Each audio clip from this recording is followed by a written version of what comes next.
आ गए vector quantity सीखने। अच्छा, बहुत अच्छा।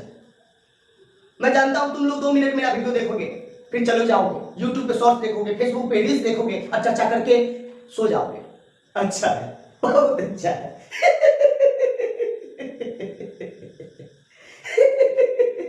ऐसे सीखोगे वेक्टर क्वांटिटी। वेक्टर क्वांटिटी सीखने के लिए तुम्हें पूरा वीडियो देखना होगा, तब जाके वेक्टर क्वांटिटी सीखोगे। मैं तुम्हें समझा क्यों रहा हूं? तुम लोग के दिमाग में भूसा भरा है क्या? अरे नाचो गाओ जश्न मनाओ, लेकिन एजुकेशनल वीडियो मत देखना, सिर्फ यूट्यूब पे जाके शॉर्ट्स देखना, रील्स देखना। अब इसका मतलब मैग्नीट्यूड 1 होगा। हाँ, जैसे सिंपल एग्जांपल समझिए, पहले कोई अगर एक वेक्टर में ए लेता हूं और यहाँ लिखता हूं 1 किलोमीटर ईस्ट, इसका मतलब डायरेक्शन इसका क्या है? ईस्ट है पूरा। मैग्नीट्यूड क्या है? 1 किलोमीटर। जब किसी वेक्टर का मैग्नीट्यूड यूनिट हो तो उसको हम लोग यूनिट वेक्टर को हम लोग लिखते हैं, पहले लिखते हैं मैग्नीट्यूड, फिर लिखते हैं उसका क्या? डायरेक्शन। किसी भी वेक्टर में वेक्टर की खासियत होती है मैग्नीट्यूड और डायरेक्शन। तो जैसे अगर ए वेक्टर है तो मैग्नीट्यूड को हम लोग मोड से लिखते हैं, मोड ए। वेक्टर ए को हम लोग लिखते हैं मोड ए, और ये डायरेक्शन है तो डायरेक्शन को हम लोग लिखते हैं यूनिट वेक्टर। यही यूनिट वेक्टर है। मतलब अगर हम लोग कहें यूनिट वेक्टर को कैसे रिप्रेजेंट करते हैं तो एक कैप से, अगर मुझे लिखना है unit vector A, unit vector A, तो उसको हम लोग लिखेंगे ए कैप। क्या है ये? कैप है। किसी यूनिट वेक्टर को ए कैप से हम लोग दिखाते हैं, और यूनिट वेक्टर का काम सीधा होता है डायरेक्शन बताना, क्योंकि इसका मैग्नीट्यूड तो 1 है। तो जब 1 मैग्नीट्यूड है तो यहाँ देख रहे हैं कोई भी वेक्टर है, दुनिया का कोई भी वेक्टर हो, यहाँ मैंने मैग्नीट्यूड को अलग कर दिया और ये डायरेक्शन को अलग कर दिया, दोनों को बना कर तो मैग्नीट्यूड इनटू डायरेक्शन आपको वेक्टर ए मिल जाएगा। तो चलिए इस पे कुछ एग्जांपल करके हम लोग देखते हैं कि यूनिट वेक्टर कैसे निकालेंगे। तो अगर मैं पूछूंगा कि यूनिट वेक्टर कैसे निकालेंगे, तो जब आप वेक्टर को समझ रहे हैं तो unit vector A equal to क्या कहिएगा कि vector A by modulus of vector, ये फॉर्मूला हो जाएगा। चलिए बच्चे एक दो ऑर्थोगोनल कंपोनेंट नहीं जानते होंगे, तो मैं ये भी बता दूं आप लोग को, ऑर्थोगोनल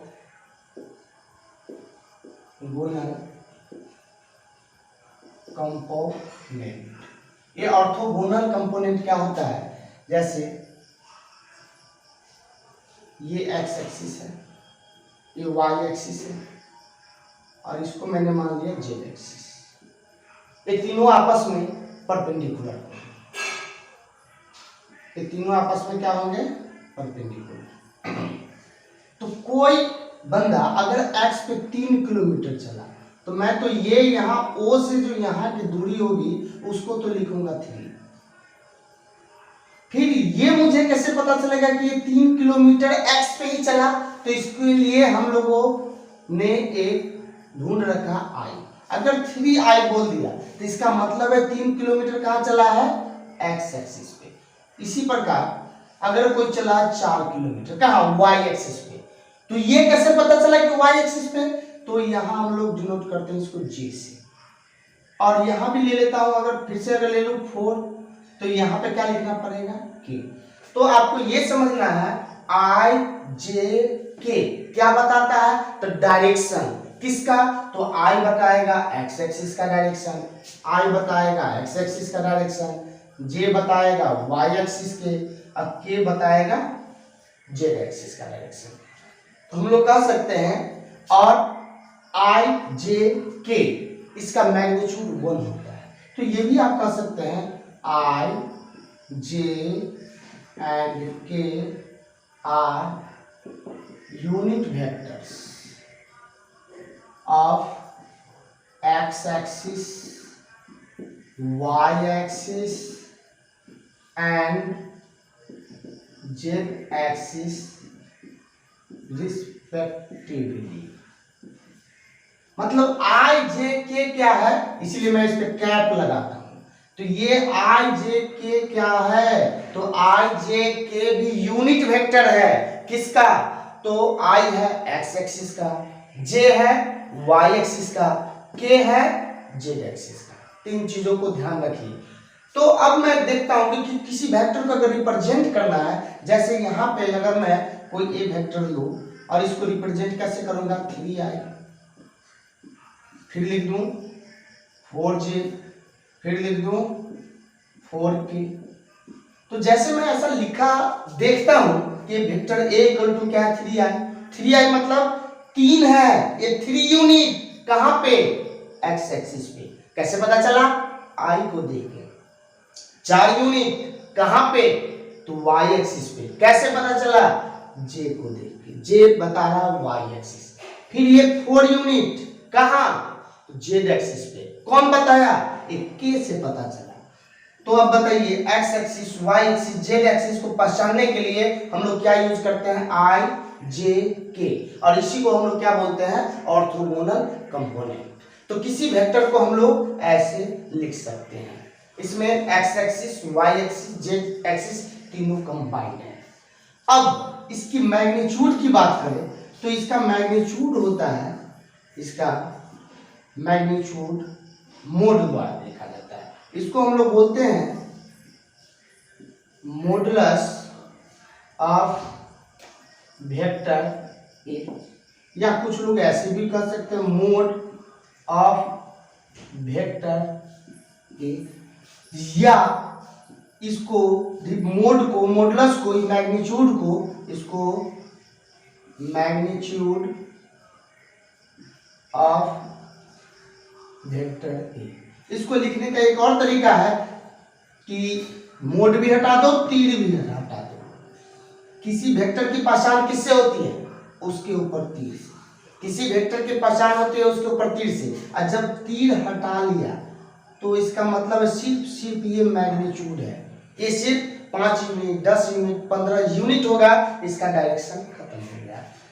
तो यहाँ पे हमने देखा क्या मॉडुलस ऑफ वेक्टर है, इसको बोल सकते हैं। निकालेंगे कैसे, तो निकालेंगे कैसे, तो मैं यहाँ निकाल के दिखा देता हूँ। Modulus of vector A equal to ऐसे निकाला जाता है, 3 है तो हम लोग लिखेंगे 3 का स्क्वायर प्लस 4 का स्क्वायर प्लस 4 का स्क्वायर। अब ये हो गया 9 प्लस 16 प्लस 16, तो 32 9 41। तो इसका मैग्नीट्यूड कितना होगा, 41। अगर ये 3 4 4 किलोमीटर में होता तो रूट 41 किलोमीटर इसका यूनिट होता। ठीक है। और अगर कोई वेक्टर बी इक्वल टू क्या है, X I plus Y Z plus Z K, तो यहाँ मैग्नीट्यूड ऑफ बी, इसको हम लोग बी से भी लिख सकते हैं। कैसे लिखा जाता है, X square plus Y square plus Z square. Unit vector पूछेंगे कैसे निकाला जाएगा इसका, तो unit vector B equal to होगा vector B by modulus of B. Vector A क्या था, तो X I plus Y J plus Z K, ये सब यूनिट वेक्टर है, by root under X square plus Y square plus Z square. तो मुझे उम्मीद है कि आप लोग को ये समझ में आया। तो चलिए इसके बाद कुछ एग्जाम्पल करते हैं, एग्जाम्पल से समझ में आएगा। को हम लोग कैसे लिखते हैं, किस फॉर्म में लिखते हैं, तो vector A equal to magnitude और फिर यहाँ डायरेक्शन। किसी भी वेक्टर को 2 टर्म में लिखा जाता है, मैग्नीट्यूड और डायरेक्शन। तो अगर ये वेक्टर ए है तो मैग्नीट्यूड को, वेक्टर ए के मैग्नीट्यूड को मॉडुलस ए से लिखा जाता है और डायरेक्शन को ए कैप से लिखा जाता है। तो मैं यहाँ लिख दूँ कि मॉडुलस ए, ये क्या है, तो magnitude of vector A. A cap क्या है, तो ए कैप है यूनिट वेक्टर। Unit vector. इसका काम क्या है, ये सिर्फ डायरेक्शन बताता है, ये सिर्फ क्या बताएगा आपको, डायरेक्शन। यूनिट वेक्टर का काम है क्योंकि इसके पास तो मैग्नीट्यूड 1 है, अगर ये मैग्नीट्यूड है इसमें अगर 1 से गुना करेंगे तो मैग्नीट्यूड वही रह जाएगा। तो वेक्टर ए कैप ऊपर लगा दिए तो ये बन गया यूनिट वेक्टर। तो अब कुछ क्वेश्चन ऐसे होते हैं कि आपसे पूछा जाएगा कि यूनिट वेक्टर निकालें, तो जब आपके पास अगर ये दिया हुआ है या जानते हैं आप, तो unit vector A equal to क्या लिख सकते हैं, vector A by modulus of vector A. तो किसी भी वेक्टर का यूनिट वेक्टर हम लोग निकाल सकते हैं, एक दो एग्जांपल से देखते हैं।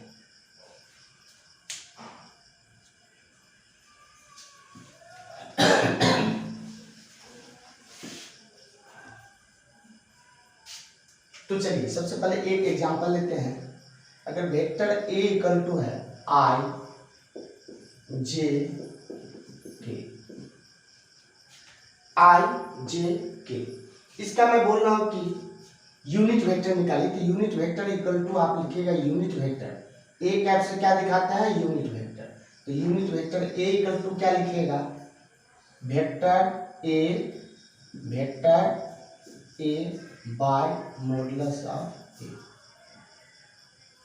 अब मॉडुलस ऑफ ए कैसे निकालते हैं, तो मॉडुलस ऑफ ए निकालना बहुत ही आसान है, रूट अंडर आई है ना, आई है तो ये एक्स एक्सिस बताएगा, इसका मैग्नीट्यूड क्या होगा 1, कुछ नहीं है तो 1 है, तो 1 का स्क्वायर प्लस 1 का स्क्वायर प्लस 1 का स्क्वायर, तो ये हो गया आपका रूट 3। तो यहाँ से unit vector A equal to हम लिखेंगे वेक्टर ए, ये पूरा वेक्टर ये है, दिख रहा है आपको, तो लिखेंगे आई जे के बाय रूट 3, ये आपका यूनिट वेक्टर निकल के आ गया। कुछ लोग इसको ऐसे भी लिख सकते हैं, I by root 3 J by root 3 K bye root 3। चलिए फिर एक नेक्स्ट क्वेश्चन लेते हैं, देखते हैं उसमें।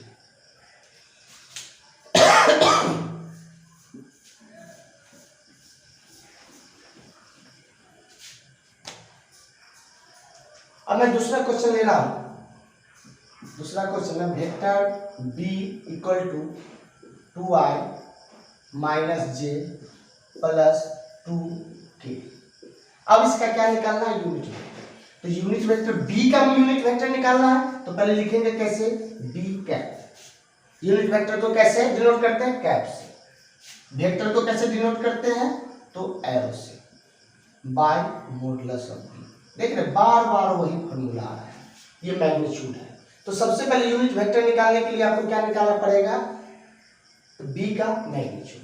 तो चलिए मैं यहाँ बी का मैग्नीट्यूड अगर निकालूं तो क्या लिखूंगा, यहाँ देख लीजिए, यहाँ आई के साथ 2 है, जे के साथ कुछ नहीं है -1 है, 2 के साथ कुछ नहीं है, सॉरी के के साथ कुछ नहीं है तो 2 है।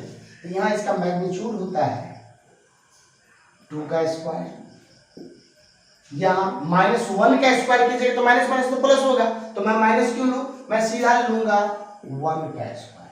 माइनस क्या मत लगाए क्योंकि इसका स्क्वायर लेना मैग्नीट्यूड का, तो ये प्लस हो जाएगा, प्लस 2 का स्क्वायर, ये हो जाएगा 4 + 1 + 4 8 9 का 3। अब यहाँ आप देख रहे हैं क्या है, वेक्टर बी लिखना है, तो वेक्टर बी कैसे लिखिएगा, 2i minus J plus 2k। ये तो मैंने वेक्टर बी लिख दिया। बाय मॉडुलस ऑफ, तो मॉडुलस मैं यहाँ पे निकाल चुका हूँ, तो मॉडुलस का वैल्यू कितना है 3, तो यहाँ मैं ले सकता हूँ 2/3 i कह दूँ इसको, माइनस जे कह दूँ, अब प्लस 2/3 k कह दूँ। ये अपना यूनिट वेक्टर बी। मुझे लगता है आप लोग को समझ में आ रहा होगा। चलिए एक नेक्स्ट और एक एग्जांपल लेते हैं, 2-3 एग्जांपल लेंगे, आपको यूनिट वेक्टर निकालना काम से आ जाएगा।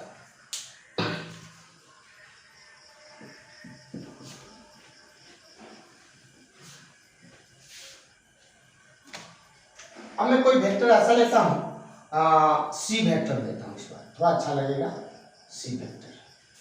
और इस सी वेक्टर में ले रहा हूं √3i माइनस 2j और माइनस √2k।